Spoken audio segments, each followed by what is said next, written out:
All right. So if you have been trying a bunch of different stuff to grow your coaching business, your online business, to make money, just to make the business work, if you've tried a bunch of different things and you have not gotten anything to work yet, and you're starting to feel frustrated by all the time that you put into all these things and not seeing anything back from that, this episode is going to be especially for you, because I have felt this way so many times in my career as well. It's like I remember when I was trying to grow my coaching business and get more clients, and I paid 20 grand to join this program that taught me how to run YouTube ads to get more clients.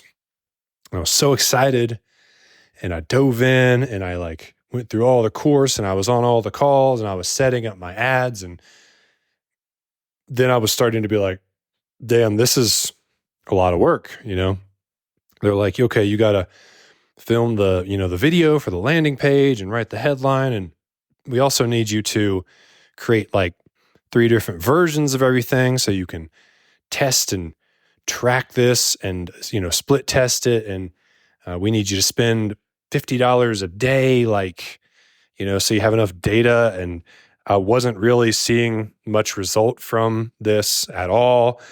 And I was starting to feel kind of down. I was starting to just be like, dang, is this the right thing for me?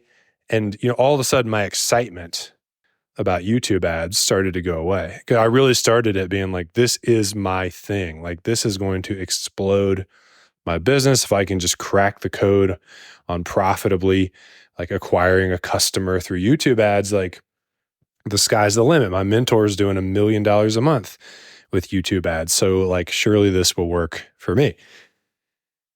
I stopped feeling that way pretty quick when I got into it, and I realized that this was not some walk in the park, that this was this whole other thing that I had to learn. It was very technical, and back in the back end of the platform, there's just so much going on. They're even changing it all the time. And I just felt like I was in the hardest math class of my life, basically.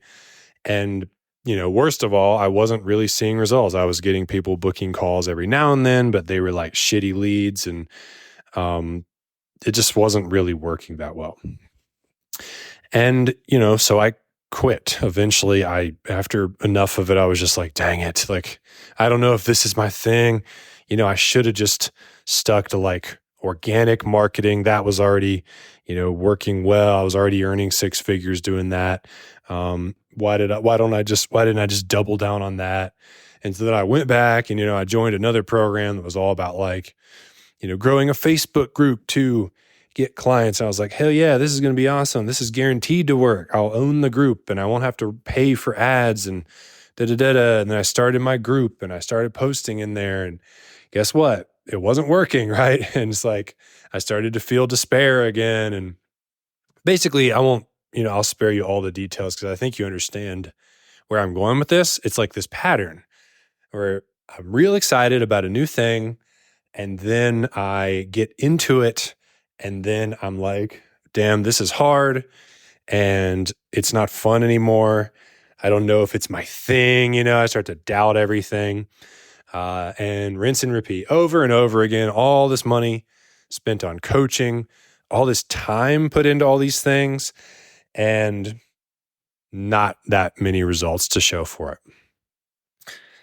This pattern is, and I was listening to a podcast today it was actually a YouTube video. It was on Lewis Howes' YouTube channel, talking about how to be a millionaire in 2024. And Alex Hormozy was talking about, that's who was being interviewed. He was talking about this S-curve that everybody goes through when they are trying to figure out entrepreneurship. And so they start out with what's called uninformed optimism. In other words, they see that their buddy's making a bunch of money doing drop shipping, and they're like, ooh, I'm going to do that too. And that's going to be me. And they're so excited. They buy the course, they start going through it, and it's not working, and they're starting to lose their excitement and feeling despair. And so they transfer from that uninformed optimism into informed pessimism. And this is because they are becoming informed of just how hard it is to make $1 million drop shipping, right? If it was easy, everybody would do it. There's the devil's in the details. And so they, and Alex says from there they go into what's called the valley of despair, because they're just like dejected and they're like, dang it. Another thing that didn't work, right? And what most people do is like from the valley of despair, that's where the critical moment occurs. It's what do you do from there? And what most people do is they quit drop shipping and they shoot back to the beginning of the S curve. In other words, they go back to uninformed optimism by choosing a new thing. They say, you know what? I'm going to do real estate wholesaling now. That's the thing. That's going to be the ticket. I don't, it'll be so much easier. I won't have to build funnels and run ads. I can just, go make deals and make 15 grand on a spread. I actually did tons of real estate wholesaling back in the day. I don't know if you guys knew that. That was my first foray into entrepreneurship. I built a huge real estate wholesaling business. But people will do that, right? And then they will say, oh my gosh, this is hard. They get into it. They talk to an angry seller and they're like, I hate this now.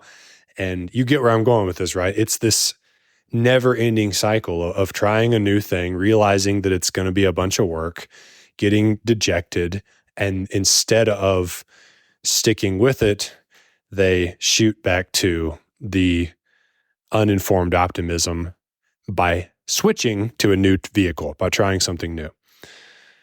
So what do you do? How do you get out of it? Well, if you've chosen the right thing, you have to choose something you like, right? I'm not an advocate for sticking with something that you genuinely hate or feel like is a complete values clash, but you shouldn't have chosen that in the first place, right? So if you've chosen the right vehicle, then the only course to ever have success, to break through and finally get to where you've been trying to go this whole time, is to stay the path, is to stay the course. It's to push through. It's to live in that valley of despair and feel that pain and be like, this sucks and I can't believe that this isn't working yet, but I'm committed, right? And then you slowly start to chip away and you find some gold flakes and you're like, okay, I figured out how to build the funnel. I figured out how to make the video.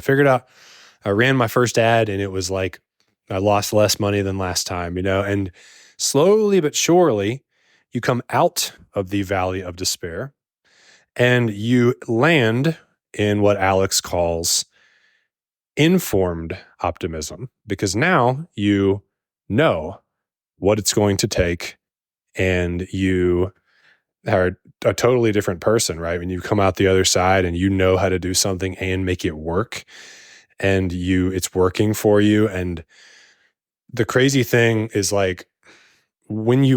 if you can make it out, if you can stick with something long enough and make it work and arrive at the land of informed optimism, it actually changes you as a person.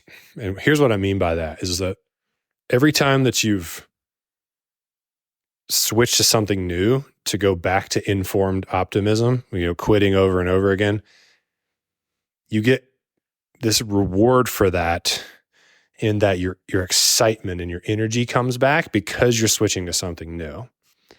And so that's one reason why. And then also, you're just, you're thinking like the vehicle that you're trying is not, it is the problem, right? And so I got to switch to a new vehicle. All right, this one's going to work. This one's going to work. And so that wiring, that short-term mindset is the real problem. And so if you can make it out of the valley of despair into informed optimism by sticking with something long enough to make it work, then you now have been rewarded for not quitting. Okay. The world has rewarded you for not quitting something, for staying with something for the long run. Then you start to despise the idea of starting something and quitting, and you start to love the idea of consistency over the long haul. Not because you're a disciplined person, but because you have been rewarded for being that way in the past. And so you genuinely want to be disciplined.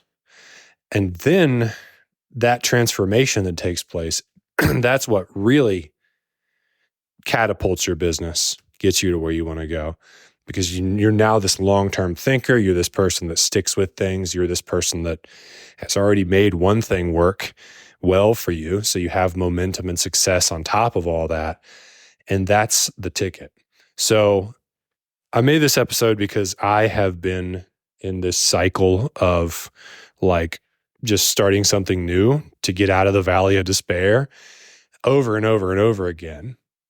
And I'll tell you, like, it does not matter how smart you think you are, how much you've learned in the past. Like, if you keep doing that, it's going to be near impossible to succeed. And it doesn't matter how hard you work. You know, you can put all this effort into things, but it won't pay off in the short term, no matter what. And so the smartest, best person in the world who keeps switching their vehicle is still going to get nowhere. So I really wish somebody would have drilled this into my head like a decade ago, because I would be 1,000 times further along in everything than I am now if I would have just learned to stick with shit. Okay. So that's all I got for you guys today. And I really hope that resonated with somebody out there. Before we go, just in case you did not hear, my new book, Get Clients with a Book, that's the title, is for sale. And you can get it for just the cost of shipping at getclientswithabook.com. I'll put that in the show notes. So if you're someone who wants to write a book to get clients for your coaching business, you can get that for free. It comes with all these different bonuses that help you implement. It's only like less than $10, and you get a paperback copy, digital, everything. But this is another thing, right? It's like, oh, so now we're doing a book, right? It's going to be the same thing that we talked about in this episode, right? There's going to be a valley of despair when writing and publishing a book, and then, figuring out how to sell it and get clients through it. It works. Okay. I've gotten like 4 clients in the last 2 weeks from my books. It works, right? But it's not, there is no shortcut. Okay. Don't let anybody sell you like quick, fast, easy, just sell. So everybody says that, but it doesn't actually work. So don't let anybody convince you that is the ticket, because it is just BS. If you want to commit to writing a book, the blueprint on how to do that is contained within my book. Again, get it for the cost of shipping, getclientswithabook.com. Thank you guys for listening. I'll see you next time.